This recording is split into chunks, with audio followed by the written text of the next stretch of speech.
زبیدہ کے ابو کو جب کچھ سوچ نہ پڑی تو وہ مسجد چلے گئے اور اس فقیر نے بھی ایسی بات کہی تھی جس نے اس کے دل کو بے چین کر دیا تھا۔ زبیدہ کے ابو مسجد گئے، سجدہ ریز ہو کر دعا کرنے لگے اللہ تعالیٰ سے، اور ان کے آنسو نکلنے لگے۔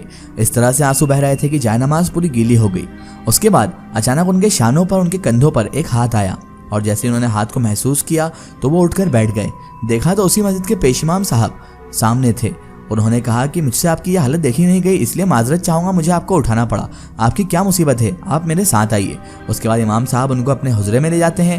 وہاں پر جا کر وہ ان سے اپنی مصیبت اور اپنی پریشانی کے بارے میں دریافت کرتے ہیں کہ انہیں کیا پریشانی ہے۔ زبیدہ کے ابو سارا معاملہ ان حافظ صاحب کے درگزر پیش کر دیتے ہیں، اور اس کے بعد امام صاحب ان سے کہتے ہیں کہ ٹھیک ہے، اللہ سارے راستے نکالے گا، اگر کوئی مصیبت ہے تو اللہ تعالیٰ کے پاس اس کا حل بھی پہلے سے ہی موجود ہوتا ہے، اس لیے آپ فکر نہ کیجئے۔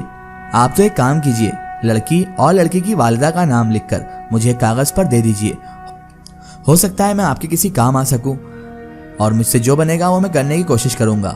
جیسے ہی زبیدہ کے ابو نے یہ بات سنی تو انہوں نے جھٹ سے زبیدہ اور اس کی ماں کا نام لکھ کر کاغذ پر انہیں امام صاحب کو دے دیا، اور اس کے بعد وہ گھر آ گئے۔ امام صاحب کی تسلی نے انہیں کئی حد تک راحت تو دلائی دی تھی۔ امام صاحب کی باتوں سے انہیں کچھ ٹھارس تو ہو چکی تھی۔ اس کے بعد 3 دن تک زبیدہ نے گھر والوں کو خوب پریشان کیا۔ ایسے تیسے وہ 3 دن بھی گزر گئے، اور اس کے بعد زبیدہ کے ابو ان امام صاحب کے پاس گئے۔ نماز پڑھنے کے بعد زبیدہ کے ابو ان کے ساتھ حجرے میں چلے آئے تو امام صاحب کہنے لگے، اور انہوں نے آ کر زبیدہ کے ابو سے کہا، محترم، میں نے 3 دن تک آپ کی بچی کے لیے پڑھائی کی ہے، اور اس سے مجھے بہت اچھا خاصا کچھ معلوم بھی ہوا ہے جو آپ لوگوں کو ابھی تک نہیں معلوم ہوگا۔ میں آپ کی جانکاری کے لیے آپ کو بتا دوں کہ وہ ایک نہایت ضدی اور شرپسند جن زادہ ہے جو آپ کی بچی کے پیچھے ہاتھ دھو کر پڑ چکا ہے، یعنی کہ اس کو ہٹانا اتنا آسان نہیں ہوگا، ان کا یہی مطلب تھا۔ اس کے بعد امام صاحب کہنے لگے، اس کے ارادے نہایت خطرناک قسم کے ہیں، یعنی کہ اس کے ارادے بہت زیادہ خطرناک ہیں، وہ کسی بھی حالت میں کسی بھی سچویشن میں آپ کی بیٹی کو چھوڑنے کے لیے تیار نہیں ہے۔ زبیدہ کے والد نے جیسے یہ سب سنا تو وہ بہت زیادہ پریشان اور حیران ہو گئے، اور وہ نہایت حیرانی اور پریشانی کے عالم میں امام صاحب سے پوچھنے لگے، اب کیا ہوگا امام صاحب، میری بچی کیا ایسے ہی رہے گی زندگی بھر؟ اس کا کوئی تو حل ہوگا، آپ ہی بتائیے امام صاحب، اس بات کا کیا حل ہے؟ امام صاحب نے کہا کہ میری جتنی طاقت تھی، میری جتنی پڑھائی تھی، میں نے اس سے یہ سب معلوم کیا، میری حد صرف یہیں تک ہے۔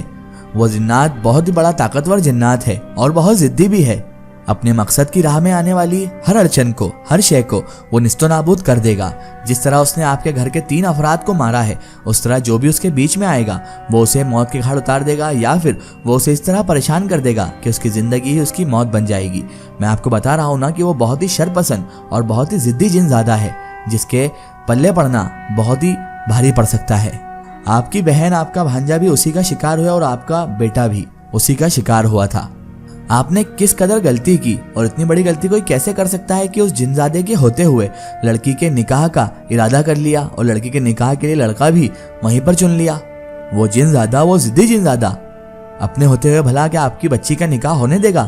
آپ خود سوچئے، آپ پہلے کسی سے معلوم تو کر لیتے، یا اپنی بچی کو دکھا تو لیتے، شاید آپ کے بھانجے کی جان بچ جاتی، کیونکہ اسے بھی اس جنزادے نے ہی موت کے گھاٹ اتارا ہے۔ شاید آپ اگر پہلے ایسا کر لیتے تو آج آپ کے بھانجے سے آپ کو ہاتھ نہیں دھونا پڑتا۔ امام صاحب کی بات سن کر زبیدہ کے ابو زور سے چیخے، تو اب میں کیا کروں امام صاحب؟ اور اتنا کہہ کر وہ زور زور سے پھوٹ پھوٹ کر رونے لگے۔ تبھی امام صاحب کہنے لگے، ہمت رکھیے جناب، اللہ بہت بڑا ہے، میرے ایک جاننے والے بہت ہی بڑے بزرگ اور بہت ہی بڑے اللہ والے ہیں، میں نے ان تک خبر پہنچا دی ہے، اور میں نے ان سے بات بھی کی ہے، اور وہ آپ کی مدد ضرور کریں گے۔ امام صاحب نے اتنا کہا، اور اس کے بعد زبیدہ کے ابو کو ساری تفسیر بتانے لگے۔ اس کے بعد امام صاحب اور زبیدہ کے ابو ان اللہ والے بزرگ کے پاس پہنچ گئے۔ ان کے حجرے میں جیسے ہی پہنچے تو کمرے میں ایک نورانی اور بڑے ہی پر نور شخصیت کا نور بکھرا ہوا تھا پورے کمرے میں۔ ایسا نور ان کی شخصیت سے پھوٹ رہا تھا کہ کوئی بھی بندہ ان کی نور کی کیفیت میں ہی گم ہو جائے۔ سفید کپڑے پہنے ہوئے، سفید داڑھی کے پیچھے سرخ اور نورانی چہرہ، سر جھکائے ہوئے، آنکھیں بند کیے ہوئے، ان کے ہونٹ حرکت کر رہے تھے، کچھ عمل وہ کر رہے تھے، کچھ ورد وہ پڑھ رہے تھے، اور ان کے ہاتھ میں موجود تسبیح کے دانے تیزی سے آگے بڑھ رہے تھے۔ وہاں پر جتنے بھی لوگ بیٹھے ہوئے تھے سب کے سب سر جھکائے ہوئے منتظر تھے کہ آپ بزرگ کچھ کہیں، اور سب سر جھکا کر خاموشی سے بیٹھے ہوئے تھے۔ پھر اچانک ایک دم سے ان کے ہونٹوں کی حرکت رک گئی، تسبیح کے دانے بھی رک گئے اور اس کے بعد ان نورانی بزرگ نے آنکھ کھول دی اور ادھر ادھر دیکھنے لگے۔ پھر وہ کسی سے بنا کچھ کہے خاموشی سے وہیں پر کھڑے ہو گئے۔ زبیدہ کے ابو بھی ان کے ساتھ اٹھ کھڑے ہوئے اور کمرے سے باہر نکلنے لگے۔ زبیدہ کے ابو نے ان بزرگ کے پیچھے آنا چاہا، لیکن انہوں نے اشارے سے ہاتھ اٹھا کر زبیدہ کے ابو کو منع کر دیا، یعنی کہ تم ہمارے پیچھے نہ آؤ۔ وہ بزرگ اس مرتبہ پہلی دفعہ ہی زبیدہ کے گھر آئے تھے، لیکن وہ بغیر کسی سے راستہ پوچھتے ہوئے چلتے گئے، اور وہ تعجب کی بات یہ تھی کہ زبیدہ کے ابو اور امام صاحب دونوں ان کے پیچھے تھے، لیکن انہیں کسی نے راستہ نہیں بتایا اور وہ زبیدہ کے گھر بھی پہنچ گئے۔ زبیدہ کے ابو تو حیران تھے۔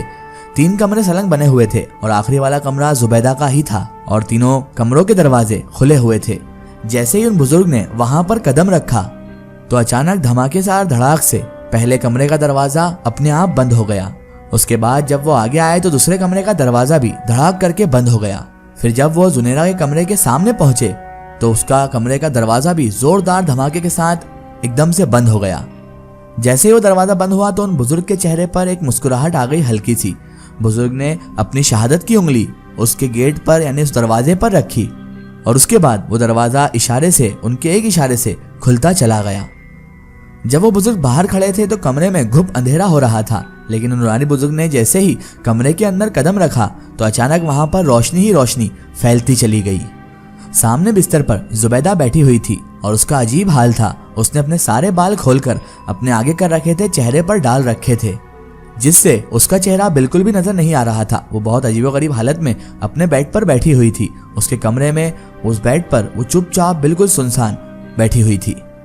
جیسے ہی وہ بزرگ آگے بڑھے تو یکدم الماری میں لگا ہوا شیشہ دھماکے سے ٹوٹ کر کرچے کرچے ہو کر زمین پر بکھر گیا۔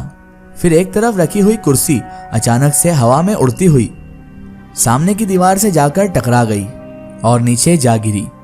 اچانک آواز آئی، بن کر اپنی یہ شوکتا بازی۔ یہ آواز ان نورانی بزرگ کی تھی۔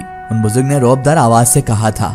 ان بزرگ نے جیسے ہی اتنا کہا تو چند لمحوں کے لیے کمرے میں سناٹا سا چھا گیا تھا اور اس کے بعد اچانک زبیدہ کے منہ سے مردانہ کہے نکلنے لگے۔ وہ زور سے آدمی جیسی آواز میں ہنسنے لگی۔ پھر تو مانو کہ کمرے میں طوفان ہی آ گیا۔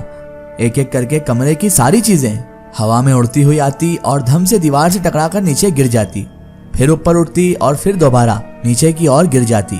کمرے سے آتی ہوئی عجیب و غریب آوازوں سے گھر والے تو کھول رہے تھے اور مسلسل دعائیں مانگے جا رہے تھے۔ اس کے بعد جیسے ہی ان بزرگ نے پڑھنا شروع کیا تو تمام چیزیں آہستہ سے زمین پر آ گئیں۔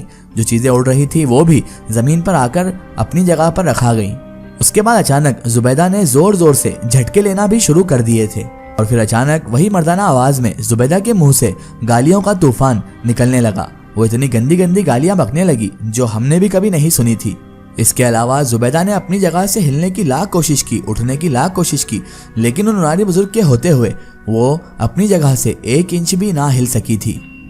اس کے ری ایکشن سے اور اس کے ہاؤ بھاؤ سے ایسا لگ رہا تھا جیسے کسی نے اسے بالکل طاقت سے بہت بڑی بڑی زنجیروں سے جکڑ دیا ہو، جس کی وجہ سے وہ ہل بھی نہیں پا رہی تھی وہاں سے۔ پہلے تو وہ بہت زیادہ زور لگاتی رہی، پھر اس کے منہ سے گراہٹ نکلنے لگی۔ کیا یہ بزرگ اس جن زادے کو کنٹرول کر پائیں گے اور کیا یہ بزرگ اس جن زادے کو زبیدہ کے اندر سے نکال پائیں گے؟ یہ جانیں گے ہم اس ویڈیو کے اگلے پارٹ میں۔